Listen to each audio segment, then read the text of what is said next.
That picture honestly makes me a little bit nervous. It's all part of the adventure. It's the lost world. It really is the lost world.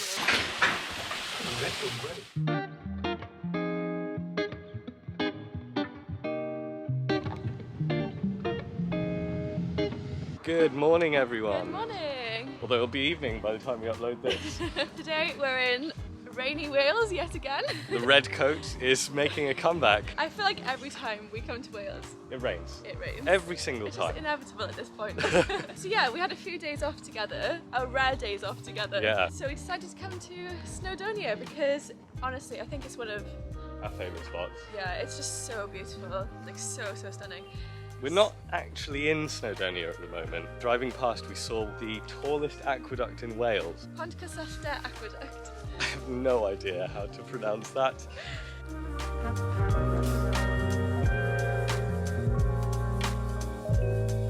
That picture honestly makes me a little bit nervous.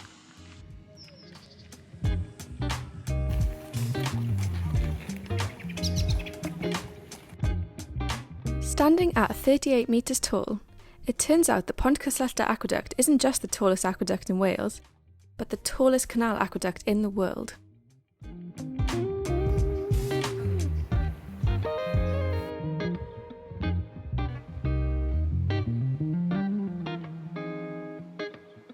I feel like the camera just doesn't really give any indication of just how tall this is. It is terrifying. We're underneath it now and it just looks massive. After popping to Tesco to get snacks, we started travelling into Snowdonia. We couldn't head to the campsite yet, so decided to go for a walk. It's raining so much, but we can't waste our opportunity. Like, we've driven all the way here, so we can't let the rain stop us from having an adventure. Taking in the dramatic scenery of Cwm Idwal and the surrounding mountains, we knew it was going to be rainy. But what actually happened was the wettest and windiest hike we've ever been on.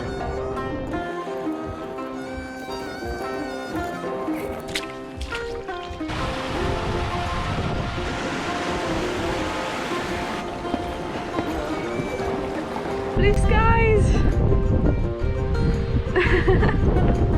Finally! The gods have blessed us! Look at all the waterfalls. It's stunning, there's so many waterfalls. This might be my favourite place. Same.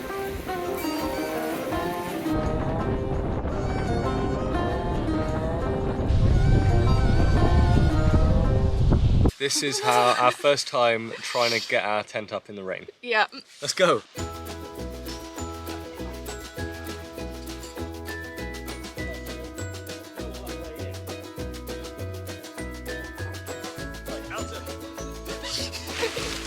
Quick. Right, we need to get the right way around as well.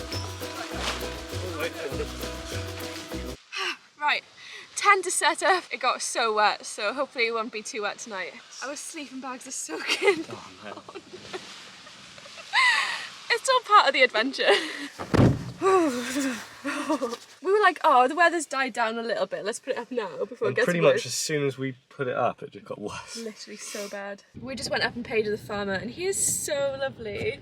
He's like the loveliest man. That's just like, it's made this raining experience worth it. There was absolutely no chance of us cooking our wet meals on the stove tonight. So we're gonna do the only good option. Go to the pub.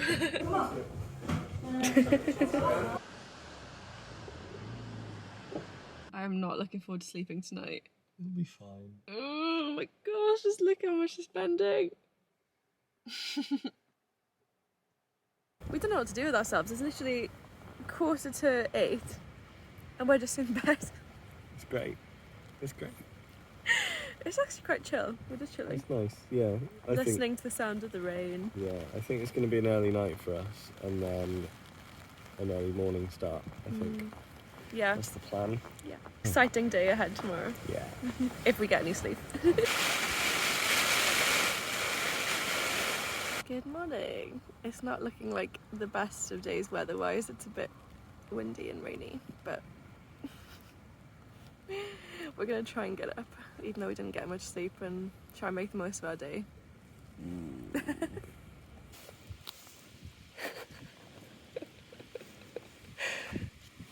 It's so beautiful. It feels like another world. Oh my gosh. Whoa, my hair is wild! Good morning, happy campers. We're not very happy campers. We didn't really sleep much last night. We're happy, we're just really, really tired and We're groggy. happy, sleepy campers. But today we thought we'd come and do a bit of learning. About Slate. We're going to learn all about Slate at the National Slate Museum. Which I guess is really relevant to North Wales because it's really well known for its slate. And so. everywhere uses slate. And I mean, we've parked up and you can see just tons of slate. But yeah, let's go learn about slate. The National Slate Museum is at Gilfach Thŷ, the workshops that served Dinorwig Slate Quarry from 1870 to 1969 when the quarry was closed. In 1972, the Slate Museum opened, showcasing the lives of the men who worked here. We wandered around exploring the workshops and homes, stepping back in time. There's a cobweb here. It's my face. We just accidentally walked onto a filming set. I think they're doing some promo material with like one of the head people, and yeah, I think we just interrupted it. Oopsie. Honestly, who knew that slate could be so fascinating? It's so interesting learning about, you know, how Dinorwig was this mountain that got stolen because a rich guy thought that you can make a lot of money off it, and it's turned into this amazing industry, and we're learning about the history of it today, and we're stepping sort of through the places that people would have worked and lived. That's what's wild. So right now we're in the clerk's office. Ooh, 1 second. Hello. I thought you were going to pick up an answer in Welsh, to be honest. Oh. Hello. Gotta go. It's a problem with the machines. How's making a slate tower? I wonder how tall you can get it. They're really, like, surprisingly quite sturdy. Oh no! I was just trying to be creative, you know? Game over. That's what you get. 1870 it was made, and it was one of the biggest in the world. It has a diameter of 50 feet and 5 inches. Look how fast it's going as well. Produces 80 horsepower. This is nice. It's actually so nice.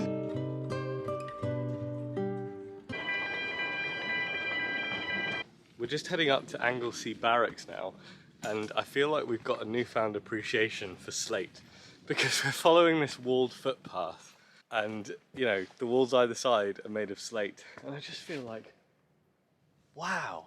We followed the footpath up and up and up until finally we reached Anglesey Barracks.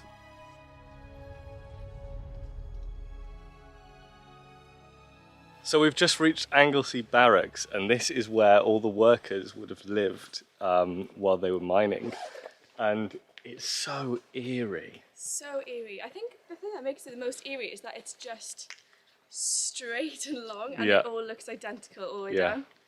You can just imagine them all being in all these little tiny, tiny, tiny houses, and all like coming out in the morning and seeing each other and all walking down together, and then all coming go to back work. at night, going into all their little houses. They're so tiny. It's really cool, but it's just, yeah, whoa. It feels completely otherworldly up here, like in such an abandoned way. It just feels like you're walking in this really dystopian, abandoned It's weird. place. It doesn't feel real. It's making me feel weird. It's really nice. It sort of feels like we're the only people on Earth here. Oh yeah, definitely. We haven't seen like anyone yet.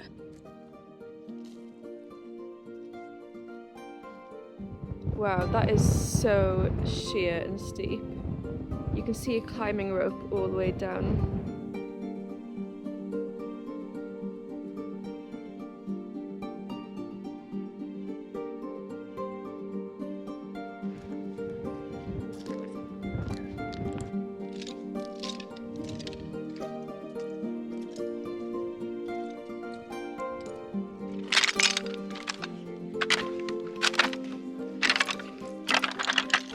So we were hoping to go and explore that cave to get to another place and to explore Dali's hole, which is kind of down there, but they've blocked it all off with fences that look quite new, so we can't get there unfortunately. For ages we've been searching for like a lake in the middle of the quarry that's supposed to be crystal clear blue. It does say that it dries up in the summer during the heat, and to be fair, it has been a heat wave. So I don't know what we were expecting, but we spent ages searching for it, and that's what it looks like now.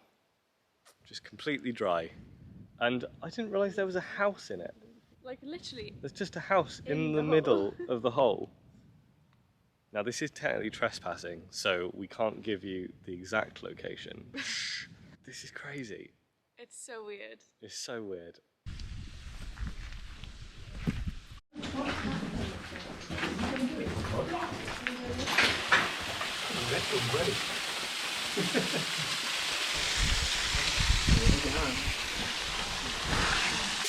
So we decided to follow some people who know a lot more about this area than we do, and they discovered they've sort of like taken us to this area.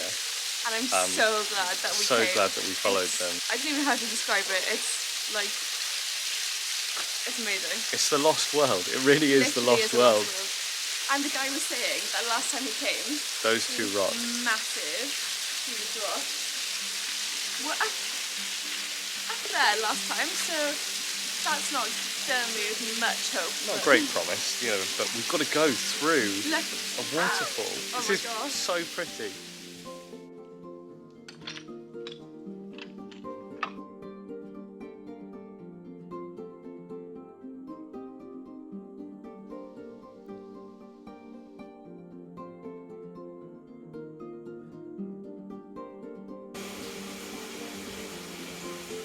So our path is just slightly blocked. Those are the biggest horns I've ever seen in my life. I don't think we can go down there. Number one, Tom led us to the completely wrong place. Number two, we had two options after we ran into this goat. Either walk past them and hope they get out of our way, but they were doing that like foot thing, you know, they're about to charge, like Yeah. thing, or we turn back and walk all